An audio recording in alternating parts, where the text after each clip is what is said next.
My dear friends, welcome back my channel study with Priya में। देखिए, हमने क्रॉसिंग ओवर लगभग अपना डेफिनेशन कंप्लीट कर लिया है और आज हम उससे आगे का देखेंगे। देखिए, यहाँ आपके सिलेबस में 5 टॉपिक है, ठीक है। क्रॉसिंग ओवर को लेके पहला वाला क्वेश्चन आता है, व्हाट इज़ क्रॉसिंग ओवर, जो कि मैं आपको समझा चुकी हूँ कि क्रॉसिंग ओवर क्या होती है, ठीक है। Mechanism of crossing over and theory, ठीक है। मैकेनिज्म ऑफ क्रॉसिंग ओवर हमारा हो गया था, इसलिए मैंने इसे ब्लैक पेन से लिखा है। मैकेनिज्म ऑफ क्रॉसिंग ओवर, इसकी जो भी मैकेनिज्म थी, ठीक है, वो मैं आपको बता चुकी हूँ कि किस तरीके से ये प्रोसेस इसकी होती है स्टार्टिंग में, ठीक है। कैसे कैसे एकाइजाइमा बनता है, टूटता है, किस तरीके से विखंडित होते हैं, ठीक है। किस तरह से पीढ़ी के गुणसूत्र दूसरी पीढ़ी के नए गुणसूत्र का निर्माण करते हैं। तो और इसकी थ्योरी पढ़ेंगे आज हम, ठीक है। और क्या है, टाइप्स ऑफ क्रॉसिंग ओवर, ठीक है। उसके बाद है सिग्निफिकेंस ऑफ क्रॉसिंग ओवर, फिर फैक्टर इफेक्टिंग, ठीक है। Factor affecting of crossing over, factor affecting ये आपका मोस्ट इंपॉर्टेंट है, कभी कभी 5 नंबर के क्वेश्चन में भी पूछा जाता है। सिग्निफिकेंस ऑफ क्रॉसिंग ओवर ये हमेशा 6 नंबर के क्वेश्चन में पूछा जाता है, ठीक है। और ये वाला 15 नंबर के क्वेश्चन में। और हमें क्या देखना है, टाइप ऑफ क्रॉसिंग ओवर, ये बहुत ही छोटा सा है, वैसे आप समझ चुके होंगे बेसिकली, खाली थ्योरी वाला पोर्शन इसका है। तो सबसे पहले हम यही देखते हैं कि टाइप ऑफ क्रॉसिंग ओवर देख लीजिए। मैं इसके थ्रू आपको बता देती हूँ, इसमें मैकेनिज्म भी है हमारा, थ्योरी, मैकेनिज्म की जो थ्योरी थी वो भी दे रखे हैं इस बुक में, और दूसरा हमारा जो टाइप है वो दोनों दे रखे हैं। मैं आपको इसमें से थोड़ा थोड़ा पढ़ के बताती हूँ और एक्सप्लेन भी करते जाऊँगी, तो ध्यान दीजिएगा। जीन विनिमय के प्रकार, ठीक है, टाइप्स ऑफ क्रॉसिंग ओवर। देखो, काइजिमेटा के संख्या के आधार पर जीन विनिमय निम्न प्रकार के होते हैं। कितने प्रकार के होते हैं? 3 प्रकार के। कौन कौन से? एकल जीन विनिमय, द्विजीन विनिमय और बहुजीन विनिमय, ठीक है। अब देखो, जब गुणसूत्र इकाई लंबाई पर एकाजाइमा पर बनता है तो उसे क्या कहते हैं? एकल जीन विनिमय कहते हैं। क्या कहते हैं? एकल जीन विनिमय। समजात गुणसूत्रों में केवल एक स्थान पर टूटते हैं व पुनः जुड़ते हैं। देखो, जैसे मैंने आपको बताया था, मानो ये गुणसूत्र के इस तरीके से होता है ना हमारा गुणसूत्र, ठीक है, लेकिन एकाजाइमा के इस पे कैसे लेते हैं? इस तरीके से ले रहे हैं, ठीक है। अब ये क्या लंबाई में विखंडित होते हैं ना, विखंडित। तो वो किस तरीके से विखंडित होते हैं वो देखते हैं हम। देखो, जैसे ये ए हो गया और ये भी क्या है, कैपिटल बी हो गया, ए बी। अब ये विखंडित होंगे जब, तो बिल्कुल लंबाई में यानी बीचों बीच से ऐसे विखंडित हो जाएंगे, है ना। तो अब क्या मिल जाएगा हमें? ये मिल जाएगा,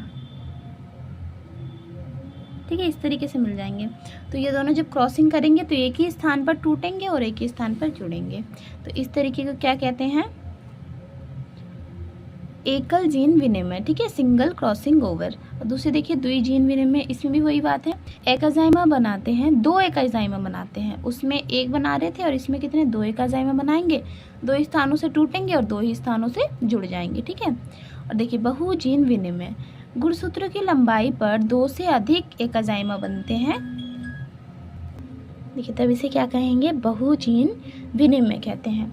अब ये बात बहुत सीधी सी है कि देखो, जब हमारे एकाजाइमा बनते हैं, मैं यहाँ पर थोड़ा सा बताती हूँ आपको। ये देखिए, जब क्या बन रहा है, एकाजाइमा बन रहा है, तो कितने स्थानों पर? 2 स्थानों पर टूटा। पहले देखिए, मान लीजिए ये एक है, ठीक है, ये एक टूट गया, फिर ये क्या बन गया आपका? एकल जीन विनिमय हो रहा है। यहाँ 2 स्थानों से टूटता है, ये वाली जो प्रोसेस होती है, यहाँ क्रॉसिंग के बाद 2 स्थानों से टूट रहा है और 2 ही स्थानों पे जुड़ रहा है, तो इसे क्या कहेंगे? द्विजीन विनिमय। और ऐसे बहुत सारी जगह प्रोसेस हो रही है, तो इसे क्या कहेंगे? बहुजीन विनिमय कहेंगे, ठीक है। आगे देखते हैं, जीन विनिमय की क्रियाविधि के संबंधित मत। ये भी बिल्कुल सिंपल आपकी प्रोसेस की तरह है, बस आप लोग इसे समझ लीजिए।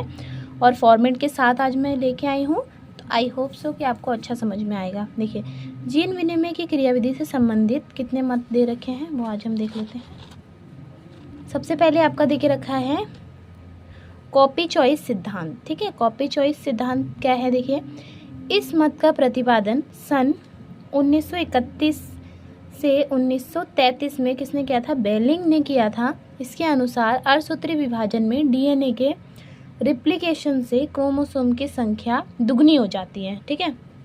डीएनए क्या करता है? रिप्लिकेशन करता है, तो क्रोमोसोम की जो संख्या होती है, यानी गुणसूत्रों की जो संख्या होती है, वो क्या होती है? दुगनी हो जाती है।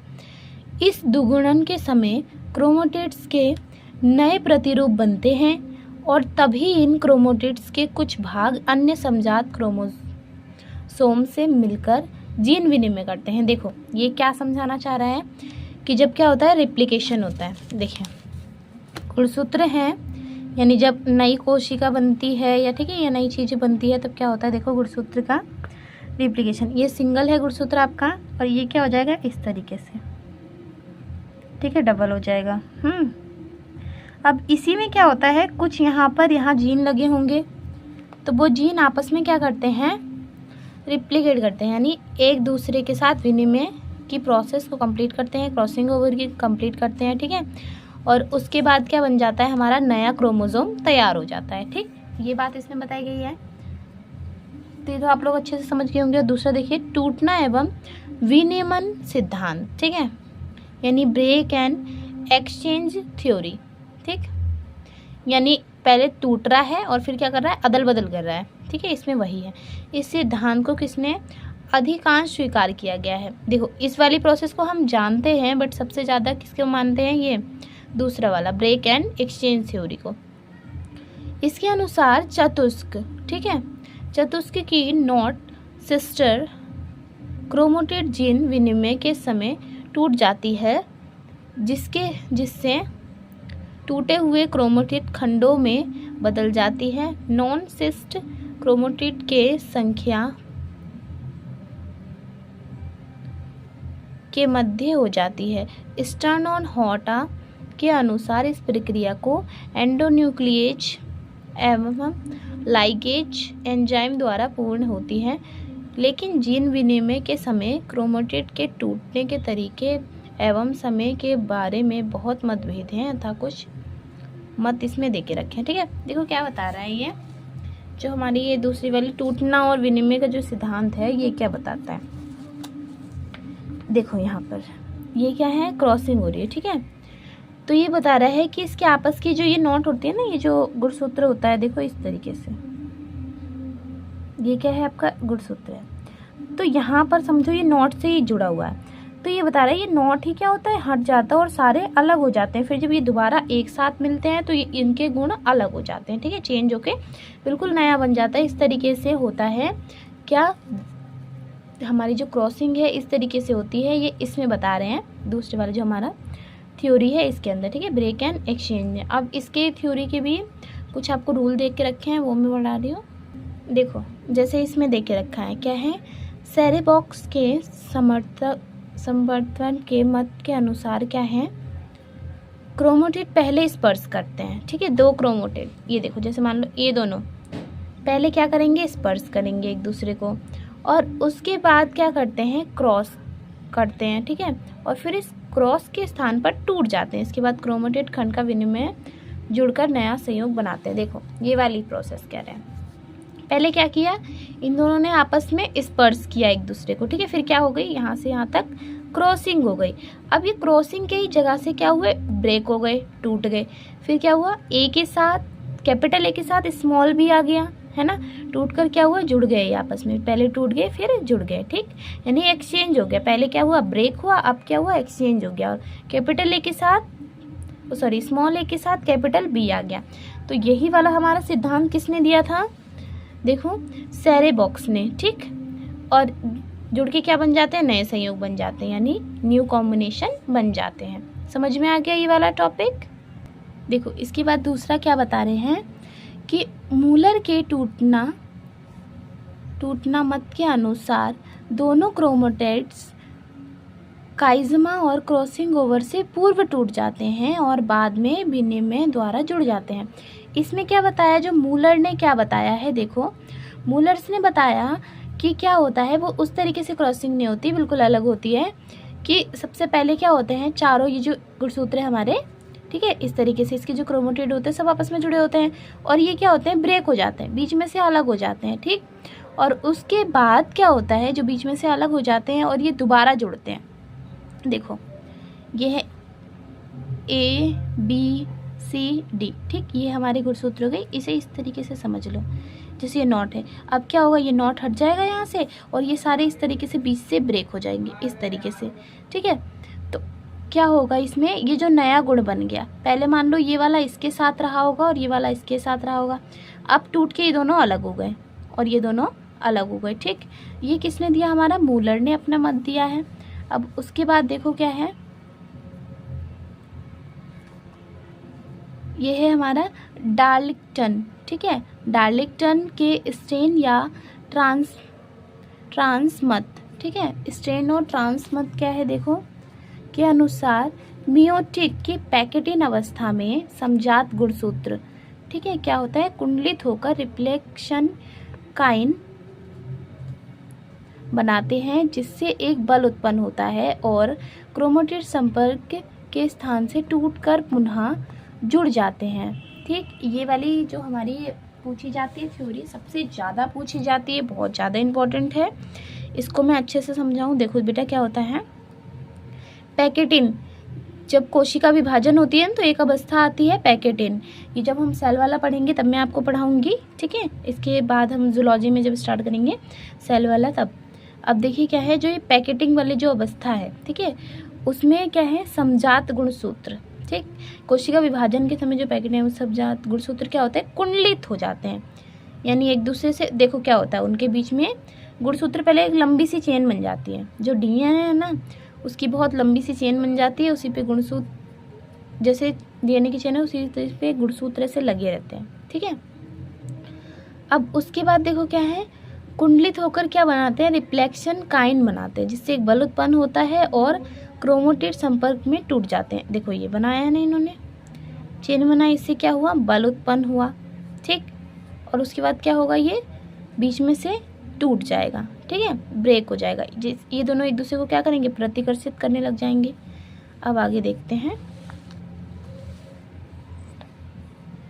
देखो जरा यहाँ पहले इन्होंने क्या करा, प्रिंटिंग हेमोलॉजिस। ठीक है, सबसे पहले कुंडलित हुए और रिप्लिकेशन, यानी अपने जैसा दूसरा बनाया, दो बन गए। उसके बाद क्या हुआ, इन्हें प्रतिकर्षण करना शुरू हुआ, क्या शुरू हो गई, प्रतिकर्षण शुरू हो गई। अब जब प्रतिकर्षण शुरू होगा तो क्या होगी, आपस में ब्रेक हो जाएंगी, और जब ब्रेक हो जाएंगी तो इनके क्या हो जाएंगे, जीन में अदला बदली हो जाएगी, इसे ही क्या कहेंगे, जीन विनिमय कहेंगे। तो आज का टॉपिक हमारा क्लियर हो गया है, क्या क्या बता दिया मैंने, देखो जरा, आज हम पढ़ चुके हैं।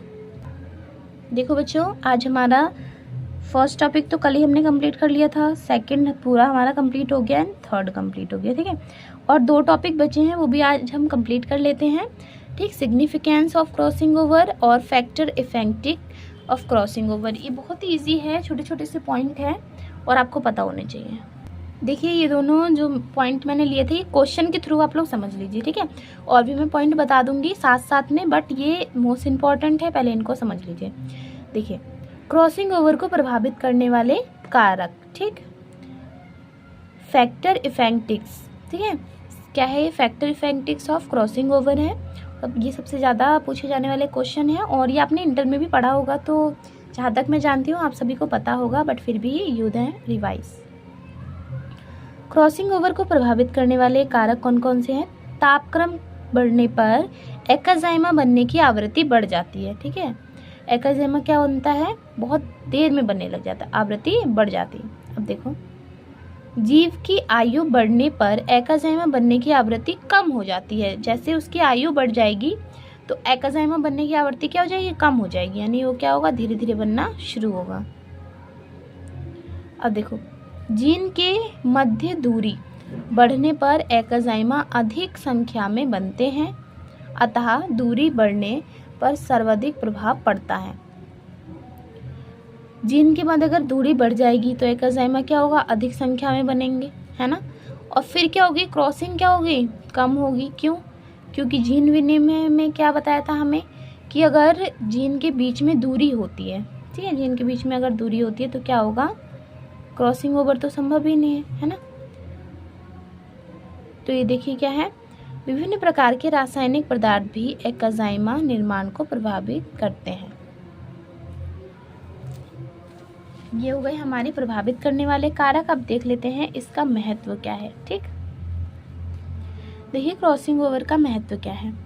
क्रॉसिंग ओवर द्वारा नवीन सहयोग बनते हैं, जिससे क्या है, जातियों का विकास में सहायक होती है। यानी हमने दो टाइप की, मान लो फसलों में ही ले लेते हैं कि कुछ है जिसकी क्या हो रही है, बीज बहुत अच्छे हैं, ठीक है। कुछ किसी के बीज, मान लीजिए कोई क्रॉप है उसके, जैसे कि हम मटर ले लिया, ठीक है, मटर की फलियां बड़ी हैं और उसके दाने काफ़ी मोटे मोटे हैं, ठीक है। तो वो हमने क्या करी, उसके साथ क्रॉस कराया दूसरे वाले की, जो क्या हो रहा है, लंबा है, बहुत बड़ा पौधा होता है, इसका पौधा छोटा, यानी कम हमें अनुपात में अच्छी तो फसल मिल रही थी, कम अनुपात में मिल रही थी, लेकिन हमने क्या कराया, जो बड़ा वाला था, जो ज़्यादा फसल दे रहा था, उसके साथ इसकी क्रॉसिंग करा दी। तो अब हमें कैसा पौधा प्राप्त हो जाएगा कि ये बड़ा होगा, यानी ज़्यादा अनुपात मिलेगा, ऊपर से अच्छा होगा, क्योंकि दूसरे वाले की क्या थी, क्वालिटी अच्छी थी, ठीक। तो वो हमें फ़ायदा हो रहा है किससे, क्रॉसिंग ओवर से। अब देखिए, क्रॉसिंग ओवर द्वारा संलग्न मानचित्र यानी लिंकेज मैप बनाए जा सकते हैं, ठीक। इसके द्वारा ड्रोसोफिला व मक्का के गुणसूत्रों के मानचित्र बनाए गए हैं। इसके द्वारा ये ज्ञात होता है कि जीन्स पंक्ति क्रम में व्यवस्थित रहते हैं। जीन्स कैसे रहते हैं, व्यवस्थित, पंक्ति क्रम में व्यवस्थित रहते हैं।